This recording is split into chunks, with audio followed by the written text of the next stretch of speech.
নমস্কার বন্ধুরা, medicine in চ্যানেলে জানাই আপনাদেরকে স্বাগতম। বন্ধুরা, আজ কসমেলাইট নেক্সট ক্রিমের কাজ এবং পার্শ্ব প্রতিক্রিয়া নিয়ে বিস্তারিত আলোচনা করব। তাই ভিডিওটি শেষ অবধি অবশ্যই দেখবেন এবং চ্যানেলে নতুন হয়ে থাকলে চ্যানেলটিকে সাবস্ক্রাইব করে নেবেন, যাতে ওষুধ সম্পর্কে সঠিক তথ্য সবার আগে আপনারা পেয়ে যান।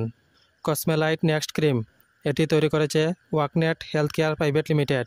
এটি যে উপাদান দিয়ে তৈরি করা হয়েছে তা হলো silymarin, petro white, soya extract, kojic acid, ethyl ascorbic acid, niacinamide এবং mandelic acid. Cosmelite next cream মূলত মেলাসমা বা হাইপার পিগমেন্টেশনের চিকিৎসায় ব্যবহৃত হয়। এটি ত্বককে উজ্জ্বল করতে এবং ত্বকের কালো দাগ কমাতে সাহায্য করে। এছাড়াও এটি ত্বকের শুকনো রেখা এবং বলিরেখা কমাতে এবং ত্বককে সূর্যের ক্ষতিকর প্রভাব থেকে রক্ষা করতে সাহায্য করে।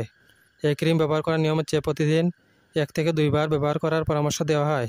এই ক্রিম ব্যবহারে সাধারণ কিছু পার্শ্ব প্রতিক্রিয়া দেখাইতে পারে, তা হলো ত্বকের লালচে ভাব, চুলকানি এবং শুষ্কতা। যদি এরকম সমস্যা দেখা দেয় তাহলে ওষুধ ব্যবহার বন্ধ করে অবশ্যই চিকিৎসকের পরামর্শ নেবেন। বন্ধুরা, ভিডিও ভালো লেগে থাকলে লাইক, কমেন্ট, শেয়ার অবশ্যই করবেন। ধন্যবাদ।